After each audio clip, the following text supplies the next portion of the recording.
Hey guys, welcome to the Magfed Ranch Paintball channel, and today I'm going to be discussing how to set up your designated marksman loadout.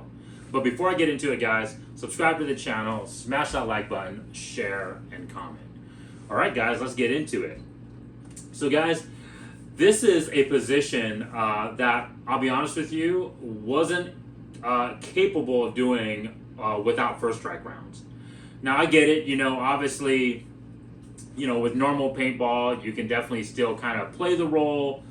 You can obviously try to put optics on it and obviously try to shoot, at further distances, maybe get a bore matching barrel, right, to kind of get a little bit increased accuracy with normal round ball. But let's be honest, guys, without first strike rounds, we're not going to be able to get that accuracy, especially at the further distances when you start talking about, past 60 yards to potentially 120 yards, guys, because that's kind of where the DMM, right, the designated marksman marker falls into in terms of distance, right, guys. It's meant for those longer range engagements past what the assaulter position is supposed to be able to do, right, their task.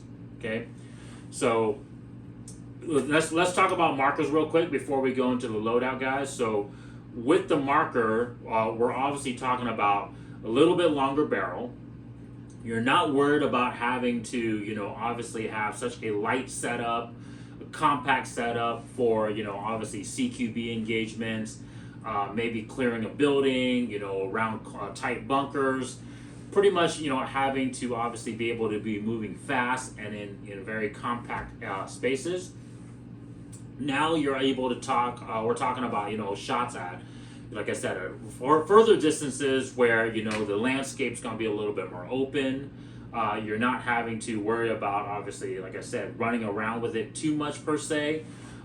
You're trying to do like tasks like Overwatch or tasks like, obviously, suppressive fire for your team. Okay, guys? Don't get me wrong though, I mean, with this position, you're kind of blending the roles of what an assaulter would do and what a sniper position might do, right? You're kind of capable of both, right? It's kind of a jack of all trades, but master of none type of setup, Although it will do a specific task really well, and we'll get into that in a second, okay, guys?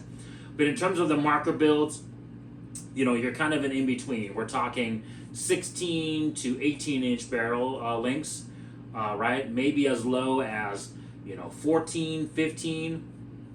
You start kind of molding down into almost like the general purpose marker type of barrel lengths, okay, guys? But we are concerned with accuracy at the further distances, and so like a 16 or 18-inch barrel is kind of right in that sweet spot. So for a couple examples I have for you guys today, this is our MR SDMR, and it's using the M17, the Falcon M17 platform, right, guys? Which is obviously more of the AR-10 pattern of rifles. And then of course we have our MR12 Mod 1. This is off of the T15 base marker. And of course, this is going to be more after the AR-15 pattern of rifles, guys. And the reason why I want to bring that up, guys, is because now you can start considering the M17 markers as a viable marker for this setup, right? Because you're not as concerned with the air efficiency or deficiency in this case of the M17 marker, due to that heat core. Guys, go check out that video where I explained about the leak and obviously the potential inefficiency of the air system because of that leak. Okay, guys. And then of course, obviously now the AR-10 pattern is going to be a little bit bigger. It's going to be slightly heavier in some cases, not in all cases, right? But because of being a bigger marker, a little bit heavier, it's not going to be as good of a choice for an assaulter position. But definitely can do it, guys. I really love this marker right here. I mean, it's with the M-lock handguard, it's actually quite balanced, even with the heavy crossbow scope. and the bigger frame is actually quite balanced. It's not really nose heavy at all. Now, granted, that's not with the bipod like the MR12 that we have here, but like I said, it's not too bad. Okay. The reason why let's continue on with this M17 conversation though. The reason why though that now you might want to consider the M17 though is because of its consistency that the heat core system affords it, right? That's the benefit of that system, is that it's going to be a little bit more consistent from shot to shot versus the T15. You know, like I said, in testing, guys, that's generally a plus or minus 5. With the T15, it can go up to like a plus or minus 8. But even then, you know, on average, you know, it gets like a plus or minus 3 with the heat core system. So anyways, you're going to get a little bit more consistent velocity. Therefore, your shots are going to be, groupings are going to be a little bit more consistent. Okay? All right. With the T15, like I said, you can definitely get a DMM setup. This one right here has an 18-inch barrel, guys. We do have some of our other, you know, DMM, SPM setups that have 16-inch barrels as well, too, guys. So you can definitely use that with the T15 as well, guys. Let's talk about scopes real quick. This is the category now. You know, your DMMs is going to be where you want to start using a magnification crossbow style scope, right? Or even like, you know, the supremacy scope from Karmatech. Although I will say the crossbow scopes are a little bit more, let's say, efficient, user-friendly in this category because it's not as busy. You have a little bit faster ranging reticle in terms of just having the brackets versus the, you know, the little circles for the helmets, you know, the helmet of your opponent. And so this will be a little bit faster where you're not having to try to really get that, you know, sniper perfect, you know, dialed in, extreme accurate shot, right? So let's talk about what the role of the DM, the designated marksman, is supposed to do, okay, guys? To me, there's two primary roles that the designated marksman would fulfill for the Magfed paintball scenarios, your teammates, you know, the style of gameplay that I'm trying to push on, right? The first one is going to be Overwatch, or a suppressive task, right? Where the assaulters are assaulting the enemy, right? They're engaging the enemy, they're rushing the enemy, and the DM's job is to be able to, while they're assaulting, lay that accurate fire downrange, you know, 60 yards, 80 yards, extending maybe even out to 100 yards. And it has to have a decent volume of fire, right? Because you know, you got to be putting your enemies' heads down. If they're going to pop up and start, you know, and wanting to shoot your teammates, you're going to have to be able to put that accurate shot to not only, obviously, hopefully eliminate them, but, you know, if it gets close, then they're going to obviously duck their heads, right?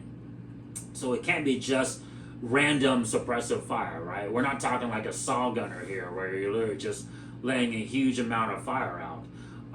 This is kind of very similar to kind of what the Marines just did with their fire team setup. You know, they went away from the saw and went to obviously the M27 rifle, right? And so it's laying suppressive fire with accurate volume, right? Not just kind of suppressive random volume of fire, okay? And so that's kind of what I picture when I think about this role and this marker and what it's capable of placing those accurate shots, okay?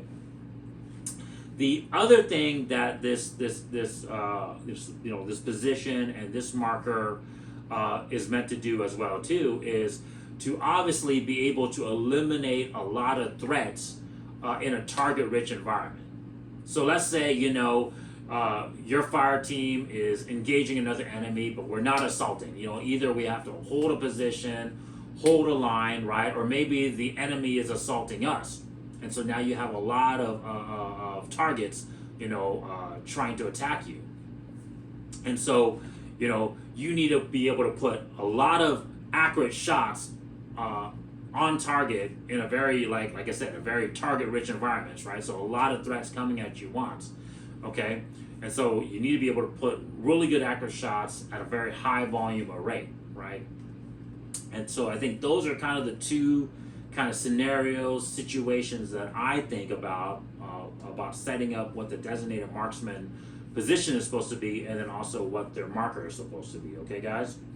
So that comes to, of course, now our loadout. And the first question that always pops to anyone's head is, well, what is the magazine capacity? Like, how many magazines should I carry, and what type of magazines? Should it be the full 18 round, like the M17 magazines, or the 19 rounds, or the T15? Or are we talking about the shorter mags, right? The 11 round mags now for the M17, or the 11 round mags for the T15? Okay, guys? And once again, this is kind of where this position kind of starts blending the other two roles, right? As an assaulter and as a sniper. The thing is, like I said, in those first two tasks that I mentioned, you gotta have enough rounds and enough magazines to be able to lay that good volume of accurate fire for your teammates to be able to move. So this is kind of where most people, I think, have the false sense that the DMMs, right, the designated marksmen, should be rocking just the shorty mags. Okay, guys? I think the opposite is true. I think for the majority of the mags that you need to carry the 18 or the 19 rounds. And so, for example, on the M17 platform, I have this little kind of just minimalist chest rig from Blue Force Gear here. They're 10 speed, and it only has 3 magazine pouches built into it. But if I was going to run this setup as a DM, I would add probably a couple more mag pouches off to the side for this minimalist rig. Okay, guys, so that would give me a total of 5 magazines on my chest rig, and then, of course, another magazine in the marker for a total of 6. Now, I will always run at least one 11-round magazine, guys. I always recommend to run at least 1 or even maybe 2 shorty mags with your DM loadout. And the reason for that is because I touched upon this on another video, guys, where I talked about the bipods, right? If you're rocking a bipod on your DMM, right, the certain positions, specifically the prone position, the longer magazines won't allow you to be able to, use the marker in the prone position because it's too long. So in those particular scenarios, you might need to swap out the bigger magazines to the shorty magazines. But like I said, for the majority of your tasks, you're having to lay a pretty decent high volume of accurate fire to cover your teammates or eliminate the threat. And so you still want as many rounds as possible. Maybe not as much as an assaulter, carrying 7 magazines, right? Or maybe at least not 7 full magazines, but we're talking about at least 5, right? I think a good number would be 4 to 5 at the minimum, but I think 5 is, a good minimum number for the designated marksman. Because once again, like I said, like the assaulter, they are going to have to put down quite a bit of rounds downrange, for suppressive and for elimination. So a setup like this one Tigris chest rig, I think is a great setup because you can run 3, obviously full-size magazines. You can run 1 shorty, and then of course you have a full-size magazine in your marker, right? And so that'll give you, a decent amount of ammo to be able to fulfill those tasks. Now, of course, also too, this rig, unlike the Blue Force Gear rig, has pistol magazines built into it. So you could carry a backup right off the bat with this chest rig, right? Carry 2 magazines with 1 extra, obviously with an extra magazine in your TIPX pistol, right? For a total of 3 magazines as a backup. Now, I will say this, and maybe some people will say, hey, Twan, I think, having a backup is a good idea. I think the sidearm, though, the backup for the DM position is not as important as the assaulter position. Because, when you run dry in your marker as a designated marksman, you're still engaging targets at a very long distance, right? So let's say 40, 50 is probably the minimum distance that you're engaging these targets in, if you're fulfilling that role correctly, right? You're not assaulting with your teammates, right? So if you're still providing the overwatch, still eliminating threats at a further distance, the backup marker is not going to really come into play, right? So I'd rather have the space on the chest rig not for pistol mags, right? So for example, if you decided to rock the Blue Force gear chest rig, you know, instead of rocking, let's say, a pistol magazine, I would still rock the 2 extra, you know, primary marker magazines. So that way you have more rounds to be able to engage your targets at the longer distances, okay?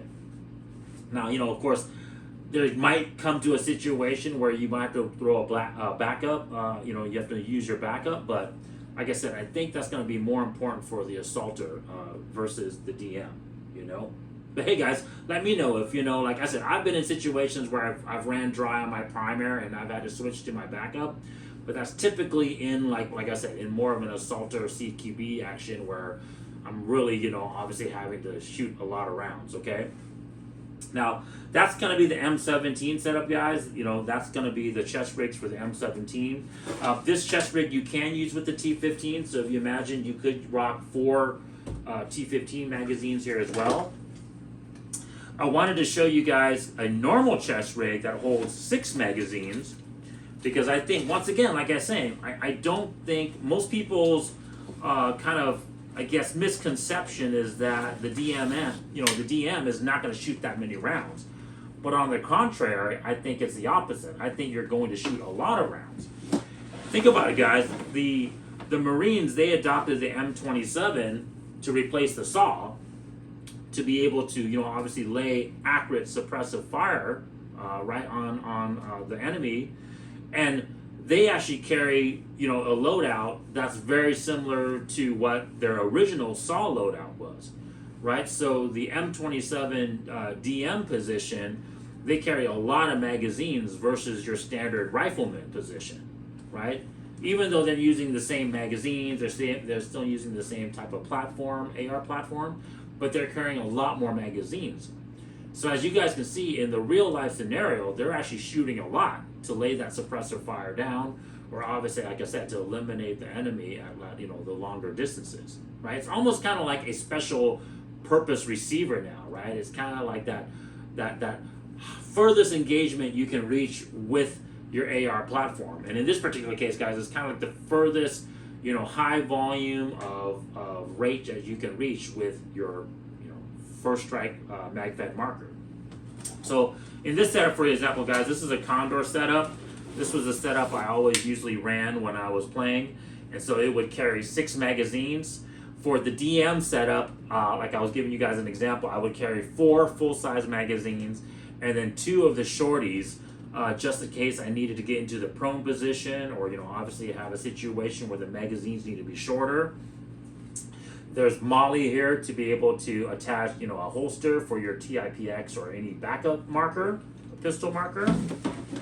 And then, of course, there's some Molly on the other side if you wanted to have a grenade pouch, extra mags, whatever. I even have my radio pouch on here as well, too, okay?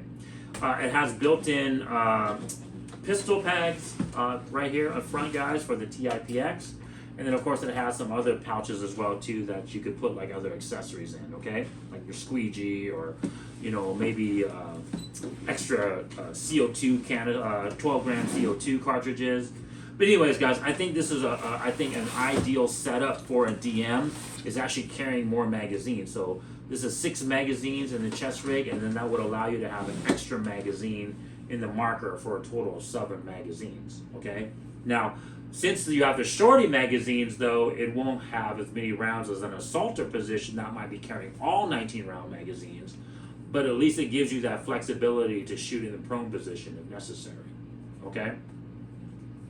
What else would be kind of like differentiating the DM position from the assaulter position?